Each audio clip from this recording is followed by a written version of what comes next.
Spring of 1943. In the middle of World War II, in a small basement in the bombed-out heart of London, one of the strangest yet most successful operations of World War II is being created, under the name Operation Mincemeat. Operation Mincemeat, the plan to take a dead body with false documents and place it directly into the arms of the Germans. One of the most effective deception operations in modern history, saving the lives of millions and leading the way for more corkscrew thinkers to change wars. It's one of the first times since the Trojan horse where instead of brute strength, an army integrated technology and creativity into their attacks. Operation Mincemeat broke through barriers of deception, using mind tactics and false documents to optimize modern warfare, allowing future wars like Operation Desert Storm in the Gulf War and even battles in World War II, like the Ghost Army, to be as successful as they are known as today. The original idea was created by this man, known as Ian Fleming. He is also known as the creator of this famous spy, James Bond. Before his days as 007's writer, Ian Fleming worked for the head of the British Naval Intelligence. His time there is credited to the creation of James Bond himself. During his time there, he wrote a list nicknamed the Trout Memo, written in 1939, which consisted of 51 operation suggestions, including one sitting at number 28, which said, and I quote, "A suggestion, not a very nice one. The following suggestion is used in a book by Basil Thomas, Milliner's Hat Mystery. A corpse dressed as an airman with dispatches in his pocket can be dropped on the coast, supposedly from a parachute that had failed. I understand there is no difficulty in obtaining corpses at the Naval Hospital, but of course it would have to be a fresh one." The message was practically thrown aside until January of 1943, when the British were planning an invasion of the large island in Italy named Sicily. Sicily was known to be the base for both Italian and Japanese troops, and a successful invasion would put the Allied powers into a perfect position for an invasion of the Axis-controlled Italy. The problem with their idea? They weren't the only ones that knew how important Sicily was. Troops from Germany and Japan had steadily been entering the island since May of 1942, preparing for an invasion.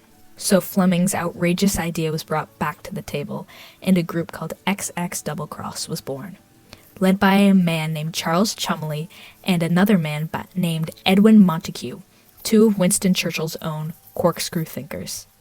Cholmondeley himself created his own version of Fleming's idea, and I quote, "The body is obtained from one of the London hospitals. The lungs are filled with water and documents are deposited into an inside pocket.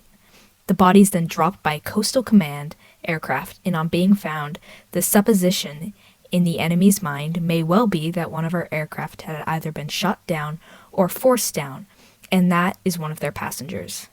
The idea was soon set into motion. First, they had to find a location for the body to be dropped. They chose the coastal city of Huelva, Spain. Even though Spain was independent, there were many pro-Nazis living there, along with thousands of Nazi spies operating throughout the country.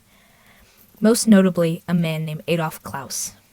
He was known as the Shadow, and was the most effective spy in Spain. He was also known to have been the cause of countless Allied deaths throughout the war, but he was also known to be too gullible for his own good. Next, they needed a body. Even in the midst of the bloodiest war the world has ever seen, this had proven to be an issue.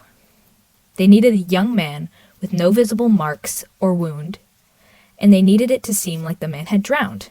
With months to spare, the man fell right into their laps.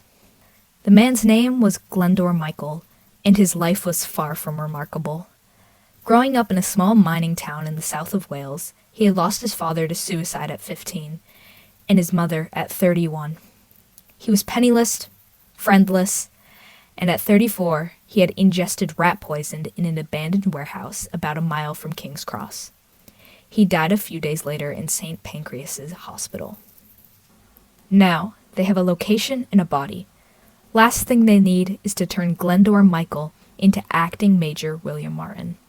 They took surplus uniforms and filled the pockets with pocket litter, which included fake letters from a father, an ID card with the face of General Roddy Reed as Martin.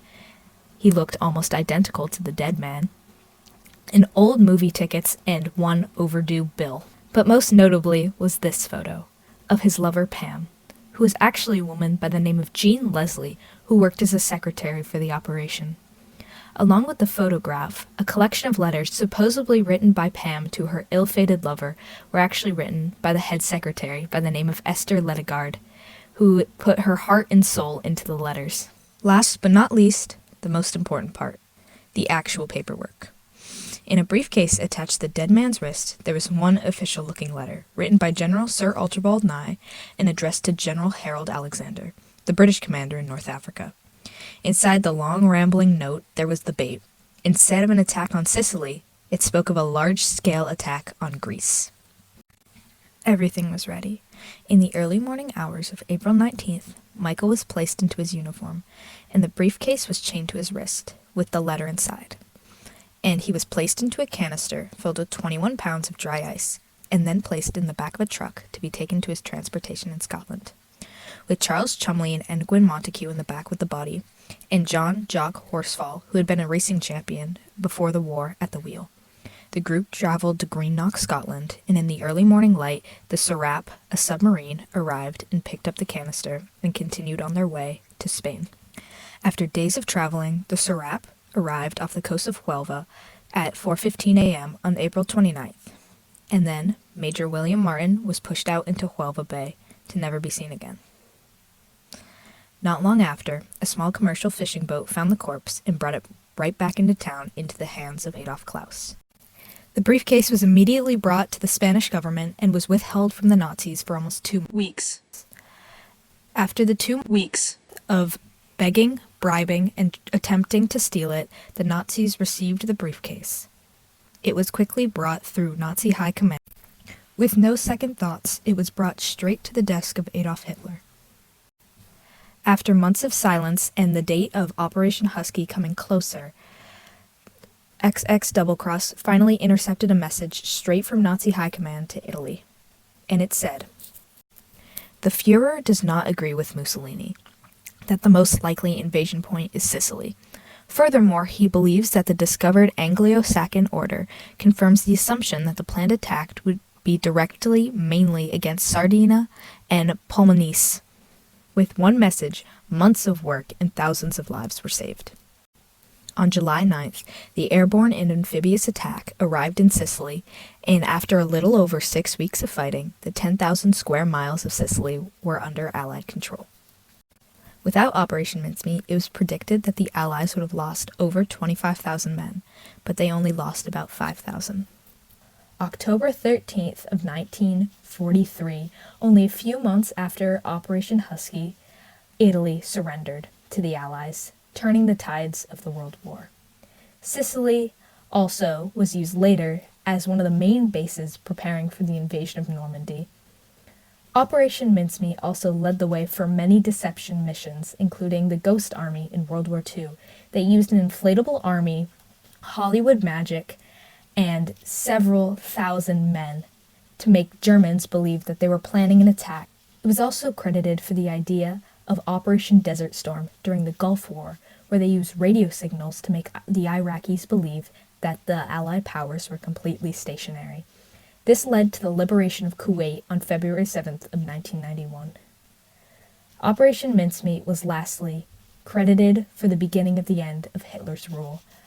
After losing Sicily, it is reported that Adolf Hitler stopped believing the interpreted messages, paperwork, and codes he had received. It is even believed that the information about D-Day got to him days before, and he didn't listen to it in fear of another fake. For as successful as the operation was, it wasn't until 1997 when the top-secret document files were finally released, along with the name of the ill-fated young man that did more in death than he ever would have thought of in life. On December of 1997, Major William Martin epitaph was finally updated, and I quote, "Major William Martin, 29th of March 1907 to the 24th of April 1943, the beloved son of John Glendor and Antonia Martin of Cardiff, Wales. Glendor Michael served as Major William Martin, R.N."